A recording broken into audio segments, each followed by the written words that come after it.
জমিয়ত উলামা হিন্দক আনুষ্ঠানিকভাৱে মই এতিয়াই বুঢ়া আঙুলি এটা দেখুৱাই দিছো।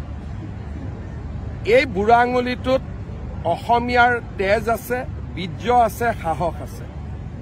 এই মাদানীয়ে এসময়ত মই শিক্ষামন্ত্ৰী থাকোঁতে টেট শিক্ষকসকলৰ নিযুক্তি হ'ব দিয়া নাছিল। তৰুণ গগৈ ডাঙৰীয়াৰ লগত লগ লাগি আমাৰ অফিচাৰক ৰুমত মাতি নি কন্দুৱাইছিল। আজিও অফিচাৰগৰাকী অসমতে আছে। আজি আকৌ তেওঁলোকে কৈছে যে অসমৰ মুখ্যমন্ত্ৰীয়ে ৰিজাইন দিব লাগে, বৰখাস্ত হ'ব লাগে, তাৰ সিদ্ধান্ত অসমৰ মানুহে কৰিব, মাদানীয়ে কৰিব নোৱাৰে। মই পালেতো মাদানীকো বাংলাদেশত পঠাইছো।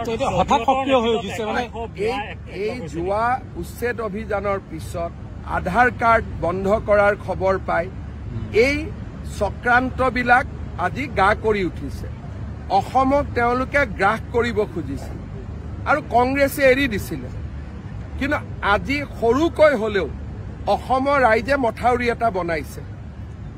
আজি চৰকাৰী চাকৰি খিলঞ্জীয়া লৰাই পাইছে।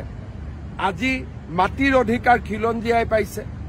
উচ্ছেদ যোন উচ্ছেদ হ'ব লাগে সি উচ্ছেদ হৈছে। য'ত আধাৰ যোনে পাব লাগে পাইছে, নাপাবলগীয়াই পোৱা নাই। বাংলাদেশী চিনাক্ত হলে আগৰ দৰে কোৰ্ট ডিটেনশ্যন কেম্প নহয়, পোনে পোনে পাৰ কৰাই দিছো। এই কথাবিলাকৰ কাৰণে স্বাভাৱিকভাৱে তেওঁলোক নাৰাজ হ'ব।